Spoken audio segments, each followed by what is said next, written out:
বুঝলে বন্ধু, যে জুতো জোড়া সবচেয়ে বেশি প্রিয় সেই জুতো জোড়া ছিঁড়ে যায় জলদি। যে জামাতে তোমায় সব থেকে বেশি মানায় সেই জামাতে হয়তো লেগে যাবে রং, আর নয়তো মাংসের ঝোল। যে ঘড়িটা পরলে তোমার হাত ফুটে ওঠে সব থেকে বেশি, সেই ঘড়িটার ছিঁড়ে যাবে বেল্ট অথবা নষ্ট হয়ে যাবে ব্যাটারি।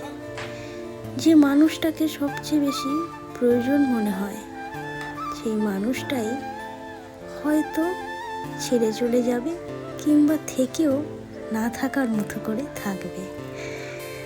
আসলে এই সব ঝামেলা এই প্রিয় শব্দটাকে নিয়ে।